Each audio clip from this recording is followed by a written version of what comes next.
de Jésus est suffisant pour ma vie, mon pays. Le sang de Jésus est suffisant. Bonjour, Patrick Évangile 4.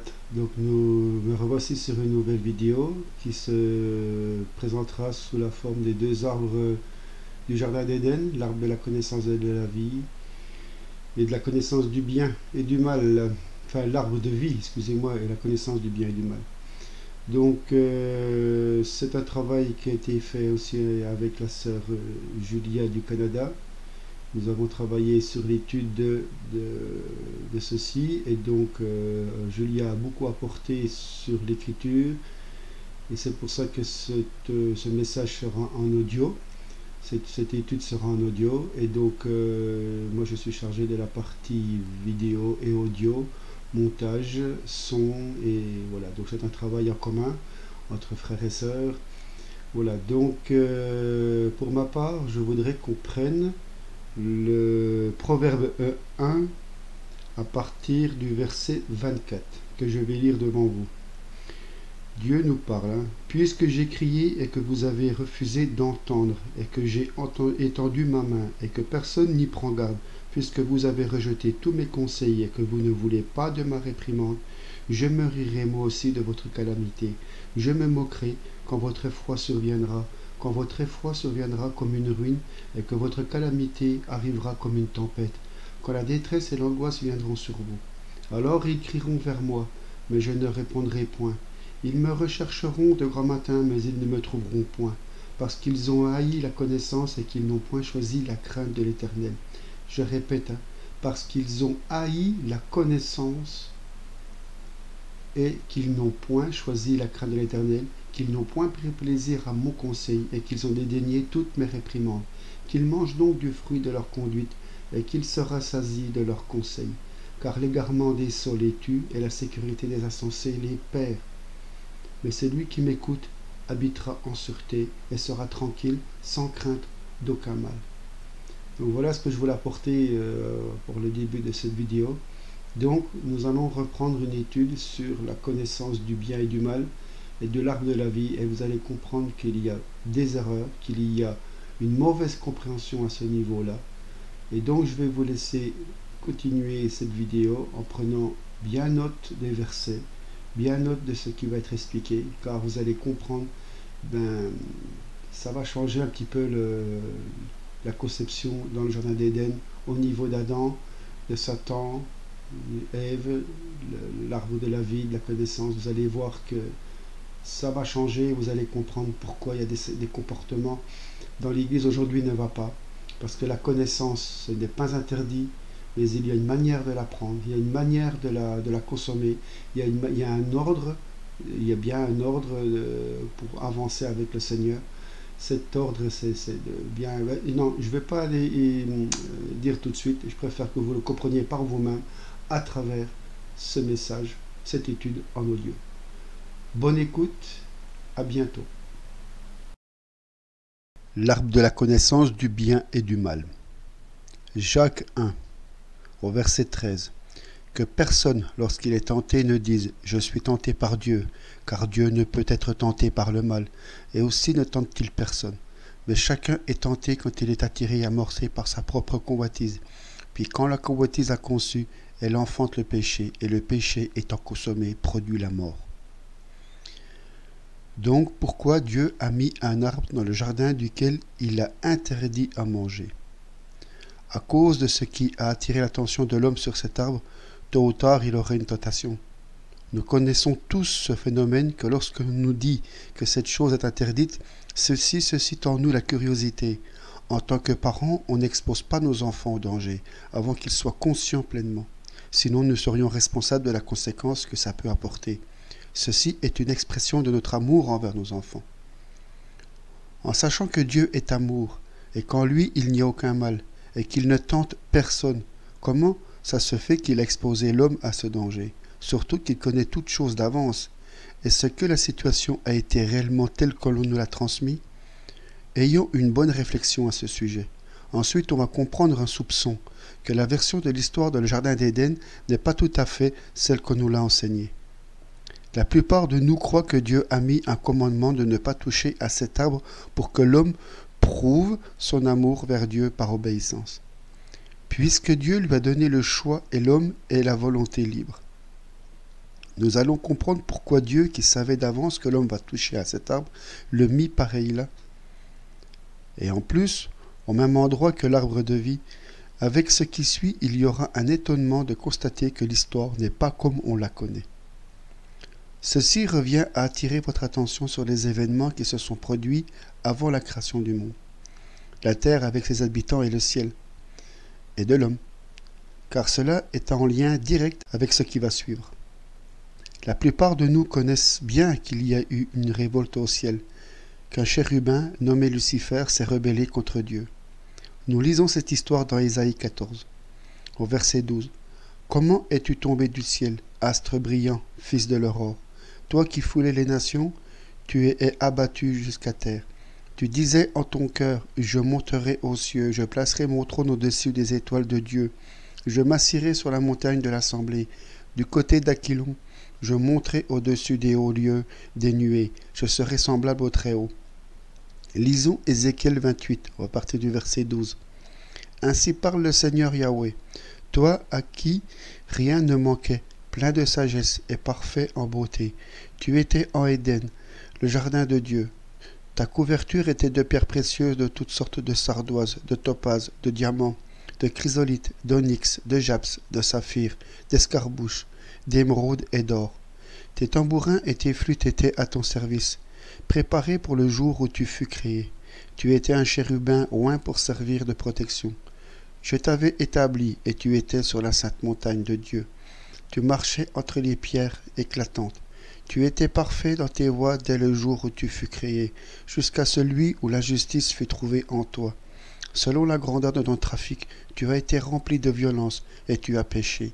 C'est pourquoi je te jette comme une chose souillée hors de la montagne de Dieu, et je te détruis du milieu des pierres éclatantes, ô chérubin protecteur.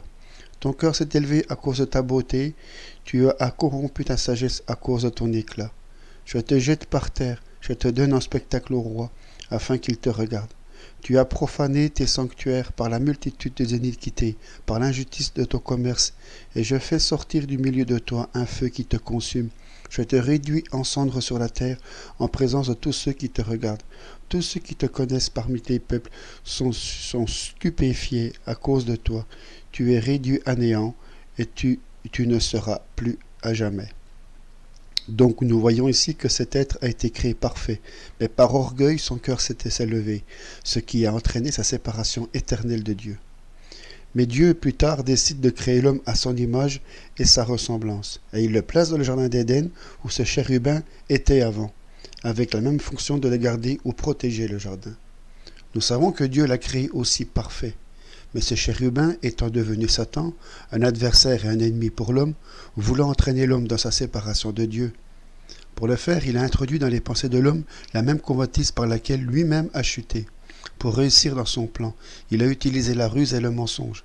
Regardez attentivement comment ça s'est passé. La version la plus connue, donc les versets seront développés avec des détails, sachez-le. Donc on prend Genèse 2, au verset 9, « L'Éternel Dieu fit pousser du sol des arbres de toute espèce, agréables à voir et bons à manger, et l'arbre de la vie au milieu du jardin, et l'arbre de la connaissance du bien et du mal. » Donc je veux juste tout de suite attirer votre attention sur l'ordre dans lequel est mentionné que les deux arbres étaient placés. D'abord l'arbre de vie et ensuite l'arbre de la connaissance du bien et du mal, et sur le fait que tout arbre était bon à manger. Genèse 2 au verset 16. L'Éternel Dieu donna à cet ordre à l'homme. Tu pourras manger de tous les arbres du jardin, mais tu ne mangeras pas de l'arbre de la connaissance du bien et du mal, car le jour où tu en mangeras, tu mourras. Donc ça, c'est la version de la traduction la plus connue. Donc le mot traduit comme car, C-A-R, ici c'est qui en hébreu. Dans la concordance de Tronche, 3588, qui, c'est que, pour, quand, car, si, lorsque, comment, et beaucoup d'autres. Donc cette traduction qu'on connaît normalement n'est pas tout à fait exacte. Dans le texte original en hébreu, il y a une nuance qui peut apporter une différence du son dans cette phrase. La conjonction qui, K-I, peut être traduit par plusieurs manières, et cela nous donne un résultat complètement différent. Je veux démontrer un des exemples comme ceci. Au verset 16, on reprend dans Genèse 2. « L'Éternel Dieu donna cet ordre à l'homme, tu mangeras de tous les arbres du jardin. » Donc d'ailleurs, déjà dans l'ordre de Dieu, il est dit que l'homme doit manger de tous les arbres. Mais au verset 17, « Mais ce qui concerne de l'arbre de la connaissance du bien et du mal, ne mange pas de manière que le jour où tu le mangeras, en mourant, tu mourras. » Ou si, donc là, lorsque tu manges de l'arbre de la connaissance du bien et du mal, ne manges pas le jour à laquelle, en mourant, tu mourras. Donc ça change. Autrement dit, il doit faire attention comment et quand ou de quelle manière le manger, parce que Dieu mentionne qu'Adam peut être dans l'état de mort au moment de la consommation de ce fruit. La mort n'est pas venue seulement à cause de la consommation du fruit de cet arbre, ou comme on pense à cause de la désobéissance. Non, la mort s'est entamée lorsque Ève a permis à la séduction de concevoir la convoitise. C'était un processus à partir de la conception de la convoitise suite à la séduction du serpent. C'est exactement ce qui est expliqué par l'apôtre Jacques dans Jacques 1, versets 13 et 15. Regardez comme ça s'est passé. Et on va prendre Genèse 3, au verset 1. « Or, le serpent était le plus rusé de tous les animaux des champs que Yahweh Dieu avait fait. Et il dit à la femme, « Quoi ? Dieu a dit, vous ne mangerez pas de tous les arbres du jardin ?» En premier lieu, le serpent déforme la parole de Dieu, parce que Dieu a dit de manger de tous les arbres. Et la femme répondit au serpent, « Nous mangeons du fruit des arbres du jardin. Mais quant au fruit de l'arbre qui est au milieu du jardin, donc au milieu du jardin, il y avait 2 arbres et non pas un. Vous voyez ? Dieu a dit, vous n'en mangerez point et vous ne le toucherez point, de peur que vous ne mouriez. » Là, c'est Ève qui déforme la parole de Dieu, en ajoutant que Dieu interdit de toucher à cet arbre. Et remarquez aussi que cet arbre a été situé au milieu du jardin. Très intéressant, puisque la parole de Dieu nous indique que l'arbre de vie aussi était placé au milieu du jardin, dans Genèse 2, verset 9. Donc on reprend verset 4, la suite. « Alors le serpent dit à la femme, « Vous ne mourrez point, vous ne mourrez point. » La mort, en fait, est une séparation de Dieu. Mais Satan use de mensonges pour arriver à ses fins. Au verset 5, « Mais Dieu sait que le jour où vous en mangerez, vos yeux seront ouverts et vous serez comme Dieu, connaissant le bien et le mal. » Donc, le désir d'être comme Dieu est un désir égocentrique. Il est à l'origine luciférienne, lequel effectivement met la séparation d'avec Dieu, car cela met l'homme au centre et non pas Dieu. Et pourtant, Dieu a créé l'homme à son image, voulant lui donner sa nature divine pour qu'il soit son fils, donc aussi Dieu. En plus, Satan a sali la réputation de Dieu, faisant de lui menteur. Au verset 6, la femme donc, voyant que le fruit de l'arbre était bon à manger, donc là le fruit était bon, et je continue, et qu'il était agréable à la vue, et que cet arbre était désirable pour donner de la connaissance, prit de son fruit et en mangea. Et elle en donna aussi à son mari qui était auprès d'elle, et il en mangea. Donc cet arbre donne la connaissance. Ce n'est pas mauvais de désirer la connaissance, mais ce qui est vraiment mauvais, c'est la motivation par laquelle on est poussé d'avoir la connaissance. Donc, acquérir la connaissance de la manière égocentrique entame la mort, entame bien la mort. C'est pourquoi Dieu a fait cet avertissement à Adam. La suite de la conséquence de la mauvaise consommation est un peu plus loin dans le texte, à Genèse 3, verset 22. C'est la version Louis II 1910. L'Éternel Dieu dit, « Voici, l'homme est devenu comme l'un de nous, pour la connaissance du bien et du mal. Empêchons-le maintenant d'avancer sa main, de prendre de l'arbre de vie, d'en manger et de vivre éternellement. » Autrement dit, si l'homme reste centré sur lui-même, même s'il a toute connaissance possible, donc selon 1 Corinthiens 13, 2, et s'il obtient l'éternité, c'est complètement catastrophique. Dieu a mis en place un plan de salut pour libérer l'homme de cet état. Il était nécessaire de changer l'ADN corrompu par celui de Dieu, un ADN incorruptible.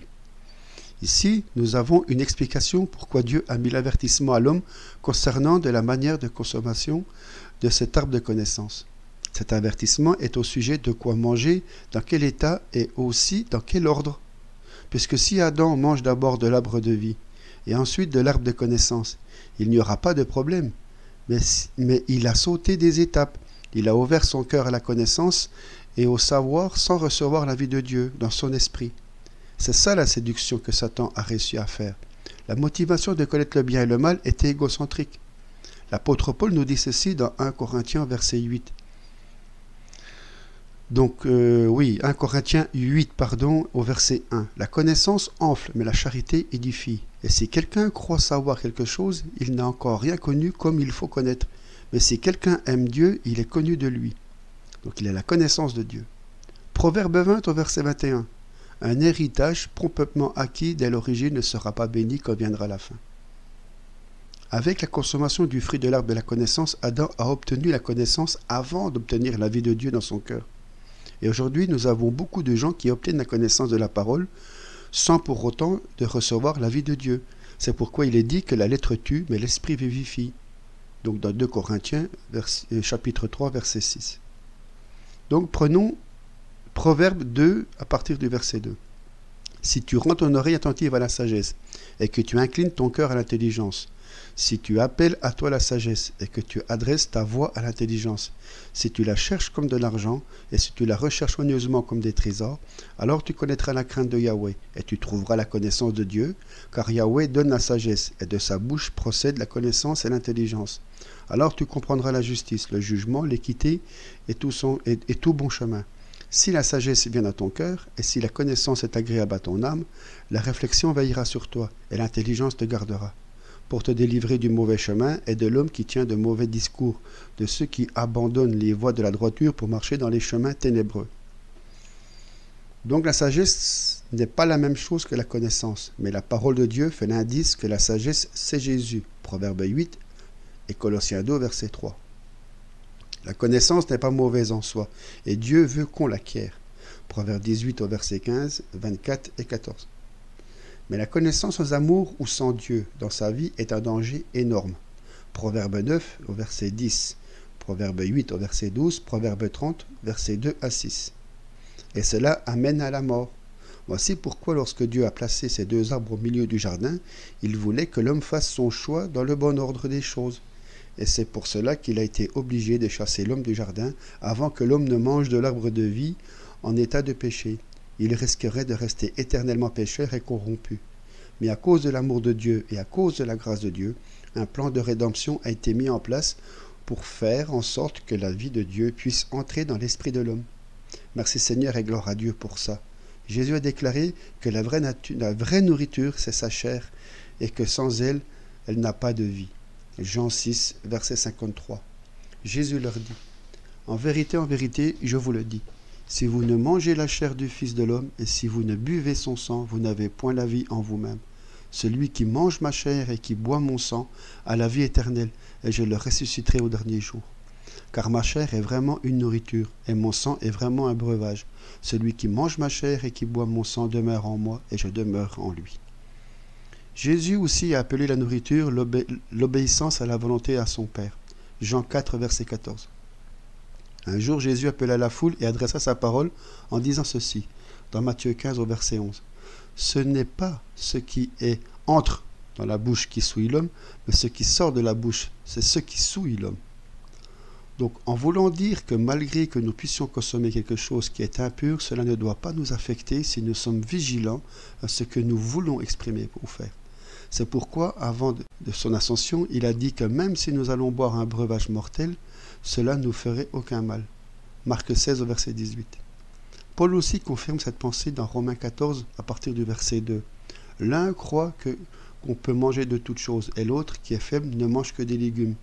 Colossiens 2 au verset 16. Que personne donc ne vous juge au sujet du manger ou du boire et au sujet d'un jour de fête ou d'un jour de nouvelle lune ou de sabbat. Verset 17. Qui sont l'ombre des choses qui devaient venir, mais le corps est en Christ. Donc on voit que ce sont des symboles, l'ombre, par lesquels Dieu a enseigné son peuple. Dans le livre Lévitique au chapitre 11, Dieu donne des instructions à son peuple concernant de la nourriture. Et tous les Juifs devraient les respecter. Mais un jour, Pierre reçoit une vision de Dieu dans laquelle Dieu lui ordonne de tuer et manger les animaux impurs. Acte 10, versets 9 à 16. Souvent, Dieu utilise les symboles et dans le cas de la nourriture, cela symbolise en particulier les objets de nos pensées. Parce que la nourriture représente les sujets de notre réflexion, nos pensées, nos attitudes. De nos attitudes. Si nous nous nourrissons notre esprit avec le pain de vie, la parole de Dieu, nous serons transformés à l'image de cette parole, donc à l'image de Dieu. Et si nous nous nourrissons avec toutes sortes d'impuretés, nous serons transformés à l'image de ce que nous avons reçu, médité et en quoi nous sommes affermis. Apôtre Paul donne une recommandation aux Philippiens 4, verset 8. « Au reste, mes frères, que toutes les choses qui sont vraies, toutes celles qui sont honorables, toutes celles qui sont justes, toutes celles qui sont pures, toutes celles qui sont aimables, toutes celles qui sont de bonne réputation, toutes celles où il y a quelque vertu ou quelque louange, soient l'objet de vos pensées. » La nourriture est comparée à tout ce que nous entendons et méditons. L'auteur de la lettre aux Hébreux s'exprime cela comme ça dans Hébreux 5 à partir du verset 12. En effet, vous qui devriez être des maîtres vu le temps, vous avez encore besoin qu'on vous enseigne quels sont les premiers rudiments des oracles de Dieu. Et vous êtes devenus tels que vous avez encore besoin de lait et non d'une nourriture solide. Or, quiconque use de lait ne sait pas ce que c'est que la parole de la justice parce qu'il est un enfant. Mais la nourriture solide est pour ceux qui sont déjà hommes faits, pour ceux qui, par l'habitude, ont leur sens exercé à discerner le bien et le mal. Nous mangeons par exemple la chair de Jésus et buvons son sang. Évidemment, nous ne le faisons pas littéralement. Mais c'est symbolique pour le but d'annoncer sa mort et sa résurrection. Donc c'est un acte prophétique et spirituel. Comment on le fait, c'est un autre sujet. Mais ce qu'il faut comprendre vraiment, c'est que la nourriture est premièrement spirituelle. Que le livre de l'Apocalypse, dans le livre de l'Apocalypse, il est dit ceci, Apocalypse 2 au verset 7, que celui qui a des oreilles entende ce que l'Esprit dit aux églises. Au vainqueur, je donnerai à manger de l'arbre de vie qui est au milieu du paradis de Dieu. Apocalypse 22 au verset 2, et au milieu de la place de la ville et des deux côtés du fleuve était l'arbre de vie, portant 12 fruits et rendant son fruit chaque mois, et les feuilles de l'arbre servaient à la guérison des nations. Donc nous devons consommer le fruit de l'esprit pour qu'on puisse être plus en plus transformé à l'image de Christ qui est cet arbre de vie. Donc Galates 5 à partir du verset 22. Mais le fruit de l'esprit, c'est la charité, la joie, la paix, la patience, la bonté, la bienveillance, la foi, la douceur, le contrôle de soi, où le psaline se dit, psaume 34, goûtez et voyez combien Yahweh est bon, béni est l'homme qui se confie en lui. La parole nous dit dans 1 Corinthiens 1 à partir du verset 19. Aussi est-il écrit, je détruirai la sagesse des sages, et j'anéantirai l'intelligence des intelligents. Où est le sage? Où est le scribe? Où est le disputeur de ce siècle? Dieu n'a-t-il pas convaincu de folie la sagesse du monde? Car puisque le monde, avec sa sagesse, n'a point connu Dieu dans la sagesse de Dieu, il a plu à Dieu de sauver les croyants par la folie de la prédication. Prenons Éphésiens 4, à partir du verset 17 à 18. Voici donc ce que je dis et ce que je déclare dans le Seigneur, ce que vous ne devez plus marcher comme les païens, qui marchent selon la vanité de leurs pensées. Ils ont l'intelligence obscurcie, ils sont étrangers à la vie de Dieu, à cause de l'ignorance qui est en eux, à cause de l'endurcissement de leur cœur. L'apôtre Jacques donne une description de la sagesse qui vient du diable et autre qui vient d'en haut. Et regardez sur quoi il met l'accent dans Jacques 3, verset 13. Lequel d'entre vous est sage et intelligent, qu'il montre ses œuvres par une bonne conduite avec la douceur et de la sagesse. Mais si vous avez dans votre cœur un zèle amer et un esprit de dispute, ne vous glorifiez pas et ne mentez pas contre la vérité. Au verset 15. Cette sagesse n'est point celle qui vient d'en haut, mais elle est terrestre, charnelle, diabolique. Car là où il y a un zèle amer, un esprit de dispute, il y a du désordre et toutes sortes de mauvaises actions. La sagesse d'en haut est premièrement pure, ensuite pacifique, modérée, conciliante, pleine de miséricorde et de bons fruits, exempte de duplicité et d'hypocrisie. Le fruit de la justice est semé dans la paix par ceux qui recherchent la paix. Donc croyons que dans le jardin la situation était comme ceci. Dieu a placé l'homme dans ce jardin où tous les arbres étaient bons à manger. Sauf que la remarque que Dieu fait à Adam concernant de l'arbre, la connaissance a été indispensable. Cet arbre a été planté au même endroit que l'arbre de vie, au milieu du jardin. Et pour Adam, il est important de savoir qu'il existe un état d'esprit particulier et l'ordre spécifique pour la consommation de cet arbre. Je crois que Dieu n'a pas interdit de toucher à l'arbre de connaissance, car il ne l'a pas placé là pour tenter l'homme, mais qu'il espérait que l'homme va faire un bon choix. De plus, ayant comme fonction de protecteur du jardin, Adam devrait être plus vigilant à l'ennemi. Mais il a permis au serpent de parler à Ève. De cette manière, la séduction a pu passer dans le cœur. Je suis convaincu que tout ce que Dieu crée est en perfection. C'est pourquoi je refuse de croire que Dieu pouvait créer tout au commencement avec la possibilité de mal, car il connaît toutes choses. Mais par contre, je crois que si Dieu a créé l'homme à son image et à sa ressemblance, lui attribuant la volonté libre pour choisir et prendre les décisions, là je vois comment cela est devenu possible. Je comprends aussi pourquoi Dieu a préparé un plan de la rédemption avant la fondation du monde, en cas si l'homme goûte de ces arbres de la mauvaise façon. Puisque Dieu a voulu donner sa vie, sa nature à Adam, dans son esprit, il y avait seulement deux moyens. Soit Adam goûte à l'arbre de vie sans être affecté par la semence du péché, soit il doit être racheté par le sang de l'agneau en cas de péché. Malheureusement, Adam a fait un mauvais choix et Dieu a mis en place son plan du salut. Merci mon Père pour tel amour que tu as donné ton Fils pour nous permettre à recevoir ta vie. Gloire à Dieu, gloire à l'agneau, à notre Seigneur et Sauveur Jésus. Amen.